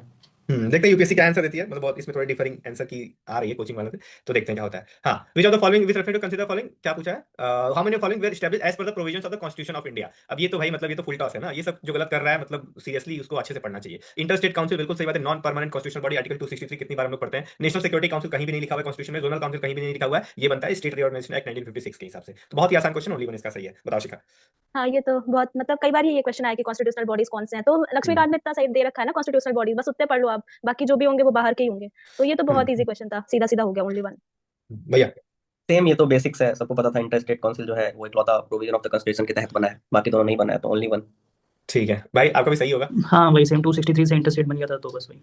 ठीक है, अगला question, the constitution explicitly mention that in certain sphere the governor of a state acts in his or her own description, बिल्कुल सही बात है। जब हम लोग गवर्नर और प्रेसिडेंट के पावर को कंपेयर करते हैं तो आर्टिकल 163 जो है एक्सप्लिसिट डिस्क्रिशनरी पावर देता है गवर्नर को, तो बिल्कुल सही स्टेटमेंट है, तो सही है। The president can reserve a bill pass by state legislature for his or her consideration without it being forwarded by the governor of the state concern. बिल्कुल गलत बात है। जब तक गवर्नर जो है उसको मतलब रेफर नहीं करता है तब तक ये फिर क्या जरूरत है फंडामेंट जो federalism basic feature of the constitution उखाड़ के फेंक दो। कोई जरूरत नहीं है फेडरलिज्म रखने की। प्रेसिडेंट अपने मन से ही मतलब फॉरवर्ड करवा दे रहा है। इतना भी लचर व्यवस्था नहीं है। थोड़ा सा मतलब एक प्रक्रिया होती है किसी चीज की। तो गवर्नर जब तक उसको रेफर ना करे प्रेसिडेंट डायरेक्टली अपने अधिकार क्षेत्र में नहीं ले सकता है उसको। तो बहुत ही आसान क्वेश्चन था। दूसरा वाला इनकरेक्ट, पहला वाला करेक्ट। बताओ शिखा। हाँ एग्जैक्टली यही चीज की एक गवर्नर में एक्सप्लिसिटली मेंशन्ड है, उसमें इम्प्लिसिट है प्रेसिडेंट में, तो ये तो दिया हुआ है साफ साफ। और सेकंड वाला भी हाँ खुद से थोड़ी ना करता है। आर्टिकल 200 गवर्नर रिजर्व करता है, फिर 201 के में वो एक्सरसाइज करते हैं अपने पावर प्रेसिडेंट जो है, तो सीधा सीधा इसमें ए आंसर हो जाएगा। भैया अगेन इसमें भी बेसिक्स है। लाइक कोई भी आप बेसिक बुक पढ़ेंगे तो उसमें लिखा हुआ है गवर्नर के पास कॉन्स्टिट्यूशनल डिस्क्रेशन होता है बट प्रेसिडेंट के पास नहीं होता है। तो पहला स्टेटमेंट तो सही है। अब सेकंड स्टेटमेंट में जो ये बात कर रहा है रिजर्विंग अ बिल, ये कॉन्स्टिट्यूशनल डिस्क्रेशन का पार्ट है। तो प्रेसिडेंट के पास वो होता ही नहीं है, तो फिर वो इस पावर को कैसे एक्सरसाइज कर सकता है? तो इस लॉजिक से भी फिर आप स्टेटमेंट सेकंड करेक्ट कर देंगे। बाकी तो ये बेसिक नॉलेज, तो इसमें फर्स्ट करेक्ट है, सेकंड इनकरेक्ट है। ठीक है भाई, आप बताइए। वही सेम ही लॉजिक है। तो गवर्नर का थोड़ा पावर ज़्यादा होता है सर्टेन फील्ड्स में, तो उसकी वजह से वन सही हो गया और दो वाला तो गलत है। ठीक है। क्वेश्चन 55 यार ये तो डिस्कस करने लायक ही नहीं है। मतलब ये सब तो बेसिक्स इतने हैं कि मतलब इतनी बार आपको बताया जाता है DPSP fundamental duty fundamental right अच्छे से करके जाना है। सारी चीजें वहीं से उठाई हुई हैं, कुछ भी अलग नहीं है। ये आर्टिकल 23 है आपका, ये फंडामेंटल ड्यूटी 51A है और ये डीपीएसपी आर्टिकल 50 है। तो बहुत ही आसानी से आप इसको कर सकते हैं। इसको डिस्कस भी नहीं करते हैं, अगले क्वेश्चन पे चलते हैं। देखिए तो फॉलोइंग देखिए शेड्यूल एरिया तो यार हर साल क्वेश्चन आ रहा है यार। 22 में देखिए 22 का भी क्वेश्चन का लैंग्वेज यही था कि अगर किसी स्टेट को 5th शेड्यूल में डाला गया है तो मेरा गलत हुआ था। तो 2023 में भी क्वेश्चन पूछा शेड्यूल एरिया के बारे में, 2024 में भी पूछा, 2025 में भी पूछा। तो यार शेड्यूल तो ऐसा है कि जो छोड़कर जा ही नहीं सकते। क्या बोल रहा है जब भी कोई किसी स्टेट को शेड्यूल एरिया में लाया जाता है, the state government loses it's executive power in such areas and the local body assumes it's total administration. बिल्कुल गलत बात है यार। जाके खोल के देखिए लक्ष्मीकांत में 2 पेज का चैप्टर है 5th और 6th शेड्यूल, यही लिखा हुआ है कि एंड नहीं होता है, बिल्कुल भी एंड नहीं होता है। तो ये पहला वाला स्टेटमेंट तो बिल्कुल गलत। और the union government can take over the total administration of such areas under certain circumstances on the recommendation of the governor. अब देखिए ये मैंने सोचा कि सर्टेन सर्कमस्टेंसेस है। सर्टेन सर्कमस्टेंसेस में क्या पता मतलब प्रेसिडेंट रूल लगाना हो तो प्रेसिडेंट रूल लगा सकता है। प्रेसिडेंट रूल लगाने में हालांकि ये मुझे टोटल पर थोड़ा सा ध्यान देना चाहिए था, तो मैंने इसको करेक्ट मार्क कर दिया। हालांकि ये भी इनकरेक्ट है, तो मतलब ये मेरा क्वेश्चन गलत हो गया था। बताओ शिखा। अच्छा इसका आंसर नीदर 1 नॉर 2 है। ओके मुझे अभी तक लग रहा था कि मैं सर्टेन शब्द पे ध्यान नहीं दी और मेरा ना ध्यान वहां पे ही गया था टोटल एडमिनिस्ट्रेशन पे, तो मैंने इसको गलत मार्क कर दिया था। और फर्स्ट वाला भी तो गलत ही था सीधा सीधा, and I marked on that basis D वाला लगाया था नीदर 1 नॉर 2। मुझे लग रहा था कि गलत है ये। नीदर नॉर टू ही सही है। मतलब कुछ लोग कह रहे हैं इसमें भी थोड़ा सा डाउट है सेकंड स्टेटमेंट को लेकर। भैया आप बताइए। हाँ, तो मैंने इसमें डी मार्क किया। पहला स्टेटमेंट तो वो बेसिक है, वो कहीं भी लक्ष्मीकांत या किसी भी बेसिक बुक में मिल जाएगा। फिर मैं देखा जो 5th शेड्यूल की बात की गई है, शेड्यूल्ड एरिया की बात की गई है। फिर सेकंड स्टेटमेंट में ये लिखा हुआ है जो union government can take over the total administration. फिर मैं सोचा तो फिर ऑटोनॉमी कहाँ रह जाएगी फिर इनके पास? तो फिर ये मुझे थोड़ा एक्सट्रीम स्टेटमेंट लगा, तो फिर मैंने सोचा तो ये भी गलत है। तो इस हिसाब से मैंने नाइदर 1 नाइदर 2 मार्क किया, डी। यही सही है। हाँ भाई आप बताइए। मैंने भी इसका बी ऑप्शन मार्क कर दिया था। वही मैंने टोटल वर्ड पढ़ा नहीं सही से और जल्दीबाजी के चक्कर में पहला तो गलत था ही, बट मुझे लगा कि दूसरा वाला टोटल मैंने पढ़ा नहीं तो फिर उसको सही मार दिया। ठीक है। अगला क्वेश्चन ऑर्गेनाइजेशन और यूनियन मिनिस्ट्री। कोई भी इतना डिटेल में करके नहीं जाता है। अगर ये सब क्वेश्चन अगर देखकर आपको कठिन लग रहा है तो वो हम लोग को भी कठिन लग रहा है, कोई दिक्कत नहीं है। National automotive board. अब मुझे एक चीज लेकिन समझ में आई, ऑटोमोटिव बोर्ड है मतलब ये कुछ गाड़ी की बात कर रहा है, तो वो मिनिस्ट्री ऑफ हेवी इंडस्ट्री जैसा कुछ लग रहा है। तो पता नहीं, मतलब मुझे अभी भी नहीं पता है किस मिनिस्ट्री के अंदर था, कि मुझे ये पता था कि ये तो गलत है। और कॉयर बोर्ड टी बोर्ड का मुझे पता था कि tea board ministry of commerce में आता है, तो हो सकता है स्वैप किया हो। तो ये भी मैंने इनकरेक्ट किया, ये भी मैंने इनकरेक्ट किया। और ये तीसरे वाले के बारे में मुझे कोई जानकारी नहीं, मैं ओनली 1 मारा था मैंने। हालांकि ये तीनों गलत है। तो बताइए बताइए शिखा। हाँ मतलब मैं किस गट से ये मार के आई हूँ नन पे मुझे कोई आइडिया नहीं है क्योंकि मुझे तीनों बोर्ड के बारे में कुछ नहीं पता था टू बी ऑनेस्ट। और पता नहीं कैसे उस टाइम क्या लॉजिक लगाया, नन नन लगाया था मैंने और ये सही हो गया। जब सरस्वती मेहरबान होती है तभी 110 115 नंबर ऐसे ही आता है, तो बहुत अच्छी बात है। हाँ भैया आप बताइए। तो मैंने जब ये पढ़ा तो नेशनल ऑटोमोटिव बोर्ड किसमें आता है मुझे बिल्कुल भी आइडिया नहीं था। बट कोयर बोर्ड में ये पता था, कोयर जो होता है वो नारियल का जो रहता है रेशा, उसको बोलते हैं। तो उसे तो मैं सोचा ये मिनिस्ट्री ऑफ हेवी इंडस्ट्रीज में क्यों आएगा, तो मैंने इसे फिर सोचा तो चलो ये तो गलत है। फिर जब मैंने तीसरा पढ़ा national centre for trade information, तो यहाँ पे ट्रेड की इन्फॉर्मेशन दी जा रही है। फिर मुझे लगा कि एमएसएमई में ना आकर शायद ये ministry of commerce and industry में हो। फिर मुझे ऐसा आइडिया लगा कि तीनों आपस में से स्वैप किया हुआ है, तो फिर मैंने ऐसे नन मार्क किया, ऑप्शन डी। क्या बात है भाई, आप बताइए। मुझे थोड़ा इसके बारे में आइडिया था कोयर का। बेसिकली ये एमएसएमई के अंदर आता है और इंडिया में सबसे ज़्यादा जो एमएसएमई का प्रोडक्शन होता है one of the highest is coir का। तो ये मुझे आइडिया था। तो फिर मुझे फिर ये भी लगा कि जो ऑटोमेटिव वाला है ये थोड़ा स्वैप कर दिया, ऊपर नीचे सब कर दिया है। तो हैवी को कॉमर्स बना दिया है और माइक्रो को एमएसएमईज को दूसरा कर दिया, तो वही डी मार दिया फिर मैंने। ठीक है। अगला क्वेश्चन विच क्या अमेंड करने के लिए ratification of half of the state चाहिए? मतलब कोई भी फेडरल चीज है उसको अमेंड करने के लिए हाफ ऑफ द रेटिफिकेशन चाहिए होता है। तो फर्स्ट वाला तो बिल्कुल आसान है। 7 शेड्यूल में कुछ भी आप चेंज करेंगे तो फेडरल चेंज होगा, तो उसके लिए तो चाहिए ही होता है। बिल्कुल सही बात है। Extend of executive power of state, मतलब वो भी अगर आप कम कर देंगे अपनी अपने डिस्क्रिप्शन के हिसाब से तो वो भी फेडरलिज्म को डैमेज कर देगा, तो ये भी सही हो जाएगा। Condition of the governor office, हालांकि मुझे ऐसा लगा कि यार ये तो मतलब ये तो सेंटर जब चाहे तब कर सकती है ना, इसके लिए रेटिफिकेशन तो थोड़ी चाहिए होता है। वो वैसे भी जो गवर्नर होता है एजेंट ऑफ द प्रेसिडेंट की तरह काम करता है, तो मतलब ये मैंने सोचा कि इसके लिए शायद नहीं चाहिए होता है। लेकिन ये कुछ लोग बता रहे हैं कि ये भी है। मतलब condition of the governor office, condition की बात की है ना, गवर्नर ऑफिस की सिर्फ बात नहीं की है, condition of the governor office की बात की है। तो अगर उसको भी अगर चेंज कर दिया जाएगा तो ये भी फेडरलिज्म को मतलब इंपैक्ट करेगा, तो इसके लिए भी रेटिफिकेशन चाहिए। अब देखते हैं, इस पर भी कुछ लोग कह रहे हैं कि मतलब डिफरिंग जजमेंट्स हैं सुप्रीम कोर्ट के, तो देखते हैं क्या लेकिन ज्यादातर लोग ऑल के साथ जा रहे हैं। बताओ शिखा। हाँ, I did also go with the same logic कि फर्स्ट सेकंड में तो डाउट नहीं था, बट थर्ड मैंने भी गलत मार्क करा था कि गवर्नर ऑफिस है तो गवर्नर तो सेंट्रलाइजिंग अथॉरिटी है, मतलब तो फिर इस पे तो यूनियन का से ज्यादा होता है, तो फिर मैंने गलत करा, मैंने भी 1 और 2 ओनली ही लगाया। ठीक है, देखते हैं भैया, आप बताइए। मैंने इस क्वेश्चन को थोड़ा ज्यादा ओवर एनालाइज कर लिया। ये काफी सिंपल क्वेश्चन था, खासकर स्टेटमेंट 1 और 2। बट पता नहीं क्यों मैं स्टेटमेंट 1 पढ़ा, मैं सोचा अच्छा यूनियन लिस्ट है तो फिर इसमें क्यों ही चाहिए होगा, lack of revision obviously, I admit it. तो इस वजह से मैंने इसको सोचा तो चलो ये गलत होगा, तो फिर मैंने 2 और 3 मार्क किया, ऑप्शन बी, जो कि गलत है। आशुतोष भाई। सेम मेरा भी ये क्वेश्चन गलत हो गया, मैंने 1 वाले को एलिमिनेट किया जिसकी वजह से मेरा ऑप्शन बी आया। मुझे लग रहा था कि यूनियन लिस्ट है तो उसमें तो सिर्फ सेंटर का होगा, मतलब कुछ कंफ्यूज हुआ, मतलब सही से इन्फॉर्मेशन ना होने की वजह से गलत हो गया। ठीक है, तो मतलब पॉलिटी आप अच्छे से जो भी आप लोग देख रहे हैं वीडियो, पॉलिटी आप लोग अच्छे से करके जाइए, पॉलिटी में गलतियां आप लोग अफोर्ड नहीं कर सकते। अगला question, the governor of the state is not answerable to any court for the exercise and performance of his or her duty. बिल्कुल सिर्फ आर्टिकल 361 खोलिए, एकदम सीधे उठा के पूछा हुआ है। No criminal proceeding can be instituted during the term of office. अब देखिए पॉलिटी में कुछ ऐसा लॉजिक नहीं चलता कि एक्सट्रीम स्टेटमेंट है गलत ही होगा, नहीं। पॉलिटी में जो कॉन्स्टिट्यूशन में लिखा हुआ है, money bill can not be introduced in Rajya Sabha, तो कैन नॉट बी, इसमें कोई लॉजिक नहीं चलता है। दूसरा स्टेटमेंट बिल्कुल सही है। उसके बाद members of the state legislature are not liable to any proceeding in any court in respect of anything set, कितना भी वो एक्सट्रीम करे। आर्टिकल 105 में स्पेशल प्रिविलेजेस दिए हुए हैं एमपीस को। तीनों स्टेटमेंट बिल्कुल सही है, कोई भी डाउट नहीं होना चाहिए आपको। बताओ शिखा। हाँ, nothing more to add in this. और मतलब पॉलिटी में तो ऐसा कुछ लॉजिक वगैरह है नहीं, लॉजिक है ऑफ कोर्स, लेकिन ऐसा एक्सट्रीम स्टेटमेंट ये सब लॉजिक आप नहीं लगा सकते हो यहाँ पे, और ये सारे क्वेश्चन आप अफोर्ड भी नहीं कर सकते हो डायरेक्ट क्वेश्चन लक्ष्मीकांत से, तो वही सीधा 1 2 3 ही इसमें सही है। भैया। Again no room for discussion है, सिंपली ये फैक्ट बेस्ड है और नॉलेज बेस्ड है, तो मैं पढ़ के गया था तो मैंने डी मार्क किया। आशुतोष भाई। सेम वही नॉलेज बेसिस पे ही लगा है इसको तो। आसान क्वेश्चन है। अगला question, which of the following activities are regulated by PNGRB. अब ये भी पीवाईक्यू मतलब डायरेक्ट प्रीवियस ईयर क्वेश्चन नहीं है, लेकिन ये जो बॉडी है रेगुलेटरी बॉडी, ये प्रीवियस ईयर में पूछा हुआ, 2019 में मेरे ख्याल से पूछा हुआ था। तो कोई भी चीज, कोई भी बॉडी अगर पूछा हुआ है, जैसे बार काउंसिल पूछा था 2022 में, तो अब उसके बारे में मतलब डिटेल में क्वेश्चन पूछा जा सकता है। हालांकि मेरा क्वेश्चन गलत हुआ था, मुझे उतनी आइडिया नहीं थी क्या क्या ये रेगुलेट करता है, क्या क्या नहीं करता है, तो मुझे लगा कि सारी चीजें रेगुलेट करता होगा, ज्यादा सोचते नहीं है, तो मैंने ऑल 4 मार दिया था। लैक ऑफ नॉलेज, मतलब उतना आइडिया नहीं था मुझे, उतना डिटेल में पढ़ के नहीं गया था मैं, तो ये मेरा गलत हो गया था। बताओ क्या। हाँ, एक्चुअली ना ये इसमें इसको मेरे को भी आइडिया नहीं था इसके बारे में, but then I use the logic which turned out to be true, correct, क्योंकि आप देखो ना इस बॉडी का नाम लिखा हुआ है petroleum and natural gas regulatory body, तो ये रेगुलेटरी बॉडी है, ठीक है, मतलब कुछ रेगुलेशन कर रहा होगा। तो मैंने ये लॉजिक लगाया कि ये प्रोडक्शन में इन्वॉल्व नहीं होगा, प्रोडक्शन के बाद जो प्रोसेसेस होते हैं जैसे processing, refining, storage, transportation, distribution, ये वाली जो चीजें होंगी ना उसको रेगुलेट कर रहा होगा। तो मैंने प्रोडक्शन प्रोडक्शन हटाया और बाकी जो चीजें मार्केटिंग वगैरह पे फोकस कर रही थी, मैंने उन दोनों को सोच के ओनली 2 लगाया है। बहुत बढ़िया, बताइए भैया। हाँ, मैं पहले तो ये इसमें सोचा, जो अगर ये क्रूड ऑयल का प्रोडक्शन में इन्वॉल्व है तो नेचुरल गैस में भी होगा, तो 2 तो होंगे ही सही, तो ए ऑप्शन मैंने एलिमिनेट किया। बट फिर उसके बाद बाकियों में कंफ्यूज हो गया, फिर बाद में मैं छोड़ दिया, मैं सोचा जो रिस्क नहीं लेते हैं आगे बढ़ते हैं। भैया बताइए। सेम मुझे भी लगा कि जब हाँ नेचुरल ऑयल गैस है तो ऑयल निकलने के साथ साथ नेचुरल गैस तो निकलती है, तो 1 और 4 में लगा कि ये दोनों तो साथ में होना ही चाहिए। और सेकंड और थर्ड में मैं वही कंफ्यूज हो रहा था कि मुझे लग रहा था कि दोनों में से क्या पता एक सही हो, तो मैं ओनली 3 के साथ चला गया।